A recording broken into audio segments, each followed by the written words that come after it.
beautiful in itself. The universe is beautiful. The flower is beautiful. Strange creatures that we do not understand are still beautiful also.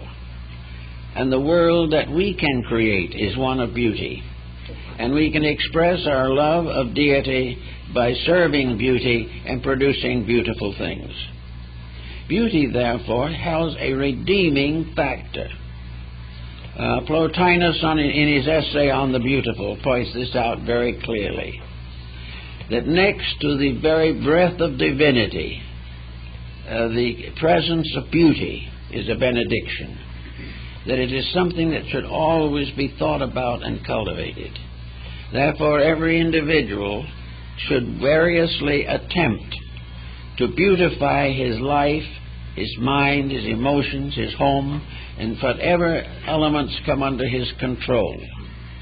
The neglect of beauty, the neglect of self-respect for order, symmetry, pattern, all these things disintegrate our integrities or reduce them. And once we have begun to slip into negatives, we can slide very easily the rest of the way. So one thing we must do is to find ways of expressing the new emotions and feelings that we have developed.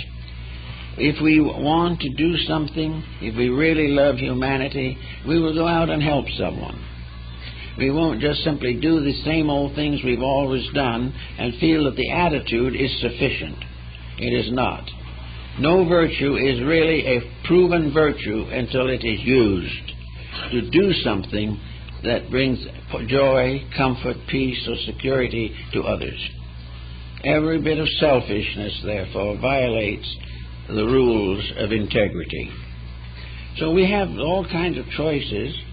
There are things, music is a good choice, art, the dance, architecture, photography, all kinds of art, hobbies, crafts, all types, ceramics and wood carving, fabrics, all the things in this world which imply beauty and are made from a conscientious desire to express something within ourselves that is going to be beautiful and produce happiness. We have here in the library a large collection of folk material created by primitive people. We may or may not think these primitive people are great artists, but if we go through the products of these persons, most of whom cannot read or write, have never had a lesson at all, have only used little local things that they have available to themselves. From this kind of talent has arisen works of art that equal anything done by Michelangelo or Leonardo da Vinci. Art is the expression of the longing for beauty within the self, is fulfilled by the expression of the best that we know, trying to express something that is locked within our own souls, and we're trying to get it out. And it is very important that everyone who wants to improve character should find some way of doing things that make life warmer, more gentle, and will create appreciation by others. Maybe the appreciation of others is simply a kind of little human reaction that we enjoy, but it's not too seriously bad to be appreciated if we do something worth appreciating. It all rests with us. So wherever we want to find a more warm and gentle and kindly way of life, we must try to build it into our daily happenings so that in little ways we become exponents of these moods of more gentle thoughtfulness. After you go a ways in Eastern religion, perhaps, or in practically any of the esoteric schools, either of the ancient or modern world, we also pass beyond the period of meditation into something else. we pass gradually into the internal experience of universal citizenship. We suddenly realize that we are not little ants of some kind tied to a small planet. We are not just something that's floating around in space on a molehill. There's much more to life than this. As we begin to unfold our own inner resources, we discover that the universe inside of us is more vast and more wonderful than the one outside of ourselves. If we go deeply enough into self, we will also discover the deepest parts of infinite space. Within the individual is a great universal mystery, a mystery that we were created to solve, a way of life which we must find and live with to fulfill our destiny. And if we do not pay any attention to this now, if we feel that it's much more important to buy a few stocks and bonds and buy a bigger swimming pool, then we will come back sometime and may have to swim in the ruins of our own swimming pool. Actually, this tremendous universal experience is something. It suddenly reminds us that we are part of a divine purpose, that each of us was predestined and foreordained to a ministry of universal redemption. We are here to do things. We are here to make the world more beautiful. We are here to prove that love is real and that it is not subject to all kinds of temptations and ulterior motives.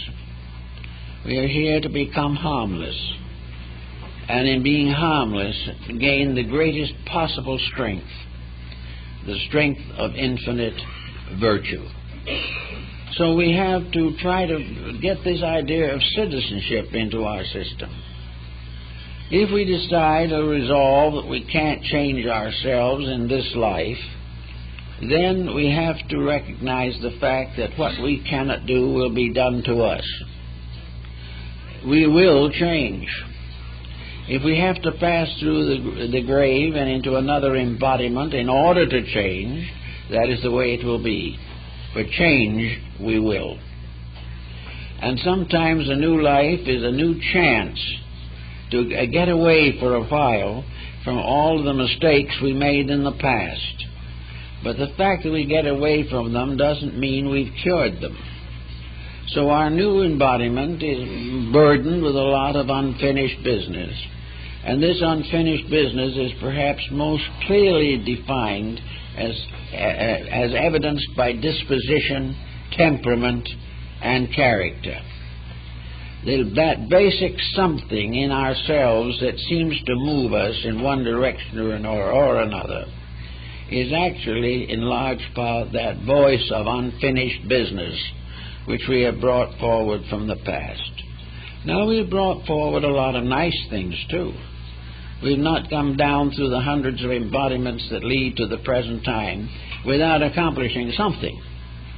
There are a great many very gross failures that we have corrected.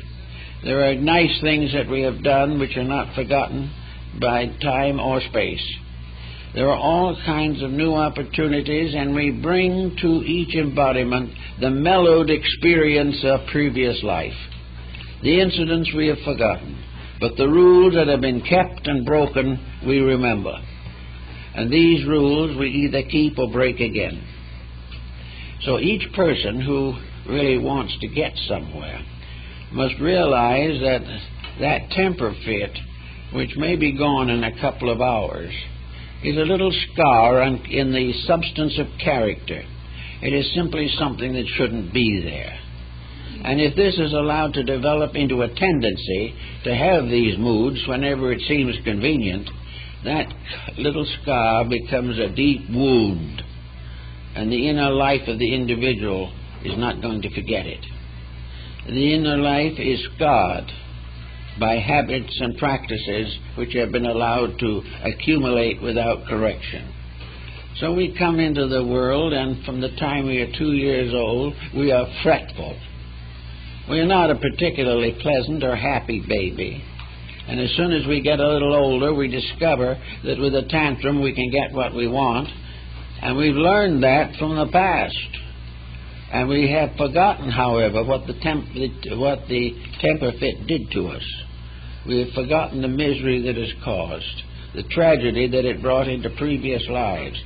All that came forward this time is the uncorrected tendency to it.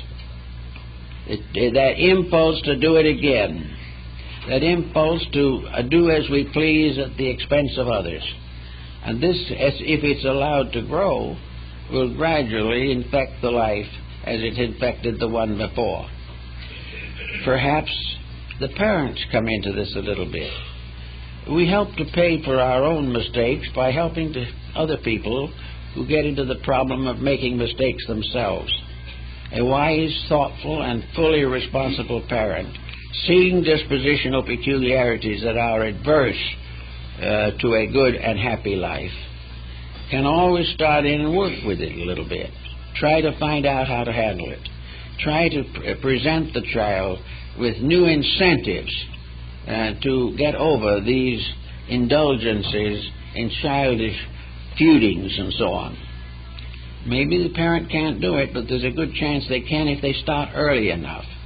But if the parent goes merrily on its way and never pays any attention to the children until they're 16 or 18 years old and suddenly wakes up and finds he's got delinquents, this is karma. This is the fact of life. And somewhere in the world we have to learn that all of the things that come as responsibilities must be met in full, or we will have to pay again. So every attitude in the person's character and disposition which is contrary to intelligent, dedicated growth, and contrary to the improvement of the entire life cycle, will ultimately be the source of grief or distress to us in our later days. We cannot escape these things. They're there. And they will haunt us unless we correct them. Now, this may make life look awfully heavy. It's not nice to think that we go to school all the time. Well, it depends a lot on what the school is. It is said that before he made a slight mistake, Adam attended in the school of the angels, and that when he wasn't a very apt pupil, he caused difficulties to all concerned. But actually, nature's education is not hard. It is not a brutal thing. It is not something which says, thou shalt not forever. Nature's way of educating us is to give us a beautiful world in which to live. Nice people to get along with if we are reasonably patient. Opportunities for all kinds of constructive experiences. Abilities to develop talents and resources within ourselves. The right to choose to grow. The right to grow like the flower in the field naturally, because it is its nature to grow. It is the nature of the human being to grow. It is the nature of the human being, like the flower, to be beautiful. It is the nature of the human being to be kind and generous and thoughtful. All these things are part of the beauty of life, not some hard rule in which we are going to be punished if we do wrong. The more thought is, we will be rewarded if we do right. And if we have troubles, it's because we have caused them, not because nature has wished them upon us. It is because we have not chosen to be happy in a world in which happiness is possible. A happiness, at least a very complete contentment, by means of which we can live a life that is useful, constructive, meaningful, and do all the better things we want to do without falling victim to the negative aspects of our own disposition. The only way we can really overcome a bad dispositional fault is in ourselves, and not permitting ulterior motives to focus upon that fault. In old days, they always thought that demons and evil spirits were tempting human beings to make mistakes. We've kind of gotten over that point of view, however. we've realized finally that it's not necessary to have demons to help us make mistakes. We can do a good job of it all by ourselves. But we still like to blame something. And when it reached the point where we couldn't blame the devil, and we couldn't blame demons that were supposed to lurk under the front doorsteps of the houses, then we had to find someone else. We had to have a scapegoat.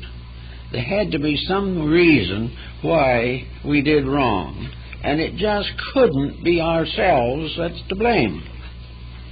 So in the development of a scapegoat, we have gradually developed the process of transferring the causes of our discontent to those around us. We're going to blame one relative for one thing and another for something else. We are going to avoid very carefully the recognition that the ability to succeed in spiritual matters rests entirely in our own keeping. The parable of Jesus walking on the waters has been used in a number of metaphysical systems as a representation of the Christ Spirit in man, walking upon the storm and walking where no ordinary person can walk. And that in walking upon the waves, it means that the enlightened soul can walk upon the corruptions of life without drowning, without being controlled or directed by the infirmities that arise in our daily living. So we can all walk upon the waters of our own problems. We can say to the oceans, "Be still," and they will be still. We can say to our own hearts, "Be still, and know that I am God." These things can happen. Until they happen, we're all going to be in trouble. And it's too bad if we can't grow enough to make sure that we get rid of most of our troubles in this life, at least. Maybe there was an old saying that was quite prevalent in India and among some of the schools that originated in India, that when the individual really was determined to do right, all his old bad karma was dumped on him at once. Because it seems that no one puts the rocks in the way of someone who isn't going anywhere. But the moment you go somewhere, you have to use resources that have strength behind them. If you want to suffer, you can stay just as you are and enjoy it if you can. And some do. But if you want to grow, you're going to be forced to face issues that you have previously carefully avoided.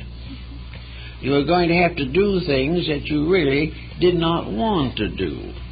So it is an idea that the moment you make a dedication, your troubles increase. This is not true. Dedication never caused a problem. But dedication can come into complex relationships with problems that you yourself have already caused. So if you want to grow, you have to have growing pain of some kind. Every child has it. They go through nervous tensions and all kinds of things trying to grow up. When we want to grow from a modern, present, immature level of life and thinking to a higher one, we have to face challenge.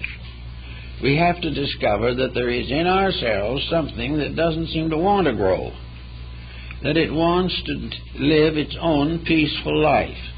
In the famous Wagnerian opera of Siegfried, Fafner, the giant, who was rewarded by Wotan by being given the treasures of the Nibelung, went into a cave and buried the treasures.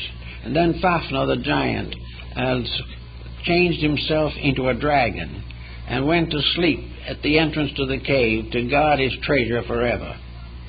When Siegfried came along, the hero, to challenge this and to force the reluctant dragon to give up the treasures, the sleepy dragon just said, "Let me sleep, let me sleep." Well, many people, guarding their own troubles and their own misfortunes and their own weaknesses, when challenged, just say, "Leave me alone. Let me rest. I don't want to work. I don't want to change. I just want other people to do what I want them to. So this way, this let me sleep attitude means leave me with the weaknesses I possess, but take away from me all the punishments for them. This can't be done. But as I remember several Hindu metaphysicians I knew years ago pointed out to me, namely that one of the signs of healthy growth is the fact that you're expected to be better than you were yesterday. Each day must be an advance, or this impulse of growth turns on itself and sours. The real part of growth, once you assume it, once you decide to live a better life, you have to stay with it, because if you fail, it was worse than it was before. But this victory is there. We are all here because in each of us is the eternal flame of divine life. We are here because we are sparks of a divinity that is eternal. We are here because that spark in us is clothed with a series of vestments, which we call sometimes bodies and sometimes veils. We have not only the spirit, but we have a soul nature, which is equivalent in the West to the Buddhist concept of Bodhi, the enlightener within ourselves, the soul. We have a mind of two levels and stratas, a mind of creative power and a mind of repetitive powers. We have emotions, which are both ideal and material. And we have a physical body, which is not a principle itself, but is a receptacle of all of these higher principles that function through it. So we live here with a visible body, which is the tail end appendage of our complete natures. We live here with this inside power, the power of feeling, the power of thinking, the power of believing. And we have a tremendous energy equivalent with which to work. We have been given a body that is a very wonderful thing. One article I saw not long ago says that the human heart, by testing and checking, is able to outlast and outlive 7 expensive automobiles, each of which has been driven 100,000 miles. The heart would take that as just an ordinary job. This heart within us is unbelievable. It is something that gives us the right to make better decisions, the right to grow, the right to be wonderful people, the right to breathe, the right to have friends, to see nature, to do all the things that would make beauty. And yet now we are beginning to realize from psychotherapy and various psychological conditioning systems that we can cut down the endurance of the heart by nearly half by negative thinking alone. Criticism sickens the heart. Pleasure, joy, reward, gratitude strengthens the heart. So even the body has to pay for the mistakes of the thing that lives in it. And because of this, we don't realize that a large part of the vitality of life is wasted trying to avoid work. Next, we have the emotional nature with its various factors and elements to consider. We have emotions that run all the way from idealistic spiritual convictions to the most corporeal passions and fears and hates. The emotional nature is also, however, a beautiful thing in itself, and it carries the karma very largely that results from the failure of the power that lives in that body. So the emotions, if they're allowed to run without control, end in all sorts of extravagances and luxuriousnesses. It becomes a problem in which the person finally kills themselves with their own luxuries. We read in the papers every day of some wealthy person who passes out in his 50s from exhaustion. this type of emotional pressure and the corruptions and intemperances of emotional excess destroy life and also result in a lot of bad karma in most cases. Then we have the mental nature. The mental nature is rather heroic. It likes to be very self-centered. It likes to think how great it is, how great and important the individual is who has privilege to have this particular mind.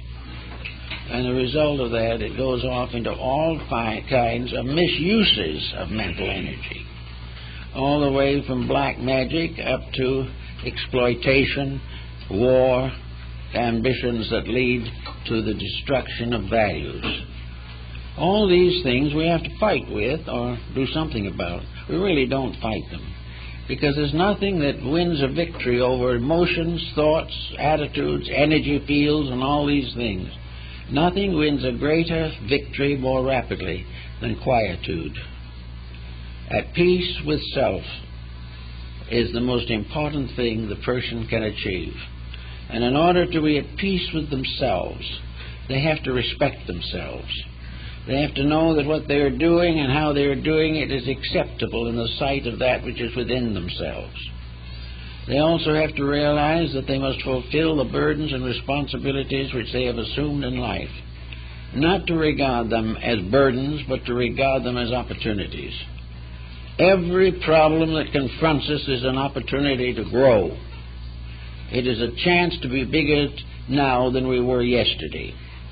It is a chance to solve something. And perhaps most of all, it is a chance to learn something. When Francis Bacon, as the principal exponent and founder of the modern scientific approach to knowledge, pointed out on one occasion that there are 3 or 4 ways in which knowledge can be accumulated. And the most important of these is experience. Experience can be anything from the farmer in the field to the technician in the laboratory. Experience is the privilege of knowing for certainty that various causes have inevitable effects. Experiences tell us what we can do and what we cannot do. And all of the great scriptures of the world were based upon the experiences of prehistoric human beings, or perhaps visitors from larger and more friendly worlds. But experience is the great teacher. Experience will tell us when our stomachs are not being treated properly. Experience will tell us when we offend our children. Experience will tell us when we vote for the wrong candidate. Of course, this is a little intangible because they don't always have a candidate worth voting for. But we do the best we can. This is one of the intangible uncertainties that Bacon, I think, would probably say requires laboratory research. That is, they must keep on experimenting until they find out that which is good. But in all ways, we have ways of growing and learning, and we do have ways of getting away from the parts of ourselves that we can't get along with very well. We can get our minds off of ourselves. The individual who is all wrapped up in himself has been described as a very small package, and that's what he is. It is perfectly possible for us to become so much more interested and involved in important things that we have no longer time to spend all our energy trying to please our own egos. It's not necessary for us to just go along doing things that don't mean much, but there's always ways in which we can learn to make better use of the powers that we have. We can get our minds off of ourselves by involving our minds in educational projects. Now, in education, there's a little question as to what constitutes education. We're not entirely sold on educators at the moment. I remember noting in a paper, I don't remember where, and I'm not going to be quoted, but the substance is good just the same, that a certain university professor wrote a textbook for his class, and the work had so much profanity and pornography in it that it was not fit to be published. Now, this is something in education. But we do know there are certain forms of education that can always have a certain utility.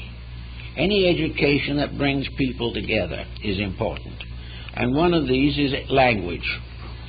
The more we can think and understand other people, the sooner our problems will become less.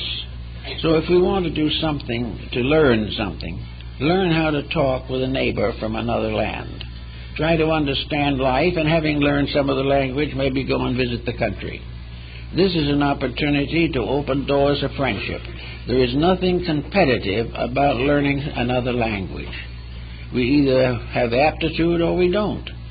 But whatever it is, we can do something to bring each other together in some form of compatible relationships. Another very interesting form of work, naturally, is the study of comparative religion. If we study comparative religion, we do not need to take the attitude that we have to be the center of the stage. Comparative religion should help us all to have a better bank of strength references by which we can direct our own activities. By comparative religion, we can heal in our own hearts the wounds that competitive nations are not able to heal geographically in these days. We are getting a very bad misunderstanding of religions due to the fact that most people in various countries are not living them. There is no such a thing as a religion that really believes in hate. There are a great many that practice it, but the actual fact of every religion is that the final end of man is to make peace with humanity and find final emancipation through the love of deity. These kind of things help to give us something a little more important to think about than our own grievances. Then we can develop various service fields that will help. Broken homes need someone to help them. Working families need someone to watch children. All kinds of opportunities arise to be of service, and an hour of service is more important than a month of fretting. A little effort to do things that some way are an echo of this character within us, giving the best part of ourselves an opportunity to reveal its own natural gentleness, kindness, and affection. If we can do some of these things, life will be a lot easier for all concerned. And if enough people do these types of things, there'll be no more wars. Wars are merely nourishing hates and ambitions and selfishness. Wars are built up by false values which are negative and produce nothing that is any good. To just have one moment of gentle insight and understanding will bring more peace to this world than a world of wars. We have to find the healing areas, and in every individual, the best part of himself, the deepest part of himself, is also his great physician. Many of the maladies of today and of other days are simply the result of thoughts and emotions that have gone sour and have afflicted the body as well as the mind and emotions. Many psychiatrists are working all the time with people who really are destroying themselves by nursing grievances. Get out of this habit entirely. Decide definitely that you're going to look back and remember some of the good things that happened. And if you sincerely believe you can find a good thing somewhere in the past, it's high time you made up one right now and got to work on it. If you haven't any good memories now, make some so you can have them in the future. But get rid entirely, as much as humanly possible, of every negative attitude, and get rid of trying to pass on responsibilities to other people. You will find other people will be more friendly, and you will like them better if you don't keep on accusing them of being responsible for your faults. That's liable to prove unpleasant to the individual you are accusing. Keep these things straight, and most of all, start out by forgiving your enemies, being sincere to your friendships, and to live as far as possible, mentally, emotionally, and physically, without ulterior motives, dedicated to the fact that we're here to learn, to love, and to live. And by following these rules, we'll do pretty well in this world, in spite of the troubles that we find around us. Well, thank you very much, folks. That's all for today.